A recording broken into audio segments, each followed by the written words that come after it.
Sinubukan daw ni alias Totoy na mangikil.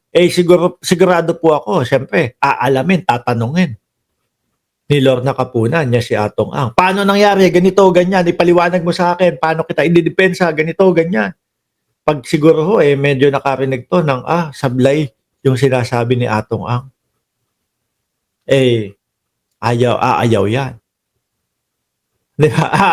Ayaw ho yan, mga kababayan. Para hindi idawit ang negosyante sa kaso. Umiikot siya and extorting money from those who he says or he threatens to name.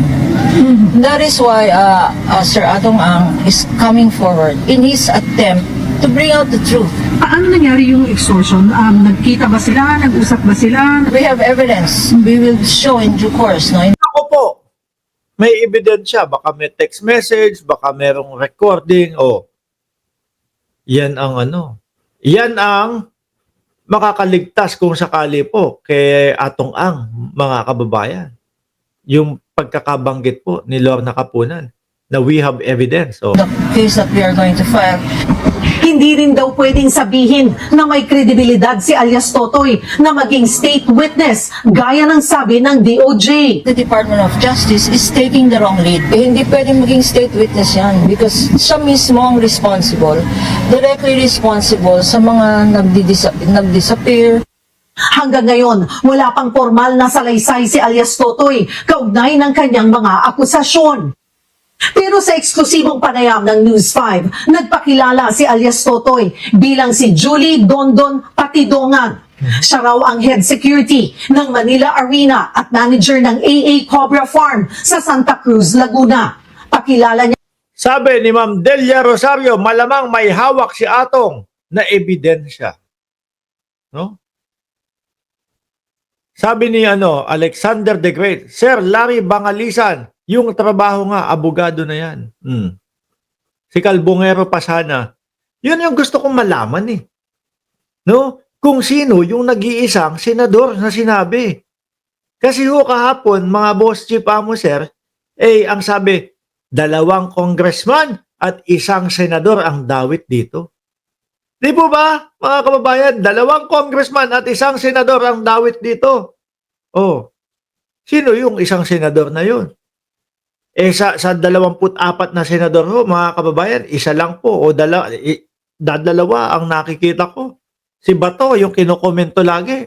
At si Bungo. Dahil daw po mahilig doon sa mga pa-charity. Di ba? Matalik daw niyang kaibigan si Atong Ang. Diretsahan niyang sinabi na 3 tao ang umano'y mastermind sa pagkawala ng mga sabungero. Isang game master ng World Pit Masters Cup o WPC, isang kilalang engineer ng WPC at ang may-ari ng WPC na si Atong Ang. Paano ko nasabi saan sila? Dahil ako ang pinagkatiwalaan nila at ako isa sa malapit sa pamilya ni Mr. Ang na isa akong farm manager sa lahat ng kanyang farm. Pinagbabantaan daw siya noon pa ni Atong Ang na papatayin kaya lumantad na siya matapos matalo sa eleksyon sa Surigao nitong midterm elections. Ang kinasamahan ko lang sa iyo. Sandali, sino natalo sa eleksyon? Si alias Totoy natalo? Noon pa ni Atong Ang na papatayin kaya lumantad na siya matapos matalo sa eleksyon sa Natalo sa eleksyon. Si Julie Dondon. Si alias Totoy natalo sa eleksyon. Surigao nitong midterm elections. Ang kinasamahan ko lang sa iyo, bakit kailangan mo pa patayin ang buong pamilya ko? Ako tanggap ko na. Alam ko naman ang mangyari sa akin na patayin mo ko. Pero huwag mo naman idamay ang pamilya ko. Ayon pa kay Patidongan, si Atong Ang daw ang may utos sa 4 na security guard na ituro siya bilang mastermind sa mga nawawalang sabungero. Ako mga kababayan, kaya hindi ako masyadong makapag-komento, Dahil talagang ina-analyze ko. Ayokong, yung tipo bang meron tayong panigan Kailangan nasa gitna lang ho tayo. I-analyze natin parehas na sitwasyon po Ano po? Ako daw ang pinaka-mastermind Parang baliktad yata. Itinanggi rin niyang nangikil siya kay Atong Ang. Si Ang daw ang nag-offer sa kanya ng kalahating bilyong piso para pumirma ng affidavit na binabawi niya ang kanyang mga pahayag. Yun nga yung recant na sinasabi na ipinapadala daw po ng kampo ni Atong Ang sa kanya at pirmahan para mag-recant. Muling sinabi ni Patidongan na patay na ang mga nawawalang sabungero na itinapon umano sa Taal Lake.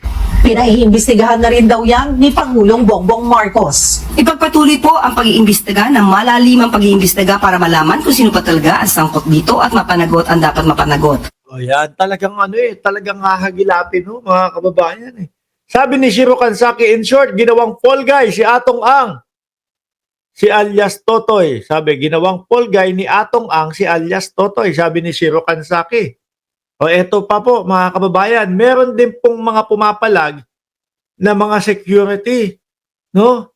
Dahil dinadawit daw sila ni alias Totoy. O.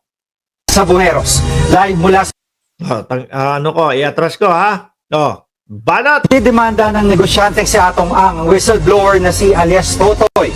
Kinikikilan daw siya ni Hindi ito yun. Ito yata abogado na si attorney Lord. Asan ba yung apat na yun? Nasa ilalim. Sorry, ito. kaso ng missing sa Bueros. Ayan. Pumalma ang apat na security guard ng Manila Arena na dinadawit sa kaso ng missing sa Bueros. Panawagan nila sa noy boss nila na si alias Totoy, huwag silang idamay. Napilitan lang daw silang sundin ito dahil sa pananakot at pananakit umano sa kanila. Si alias Totoy ang lumantad na testigo sa kaso.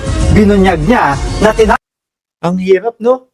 Hindi ako, sa totoo lang mga kababayan, halos ilang taon na ako nagre-reaction, halos ilang taon na puro opinion yung ginagawa kong content. Pero dito nahihirapan ako, hindi ko alam kung ano yung sasabihin ko sa inyo. Kung sino ba ang nagsasabi ng totoo. Kaya po, sabi ko, go with the flow lang tayo kung ano yung pinag-uusapan, kung ano yung mga sinasabi nila. Sabi ni Neng Gigi, ako parang naniniwala kay Totoy, no? Hindi naman lalabas kay Atong yun kung hindi guilty si Atong. Panigurado, yung apat na security guard, binayaran na ni Atong Ang yan laban kay Totoy. O yan, kailangan ko yung mga opinion nyo din. Sabi ni Orlando Esperanza, yung mga ipinatapong mga bangkay daw sa may ilog ng Malacanang dapat imbestigahan din at baka totoo. Ito mga kababayan, kung sakali na yung sinasabi ni alias Totoy, no, na mga tinapon po doon sa Taal Lake, kahit papaano kung may makita po pero ako naiimposible na po ako, 4 na taon 4 na taon mga kababayan no? Posibleng yung mga laman nun, wala na, kinain na po ng mga isda.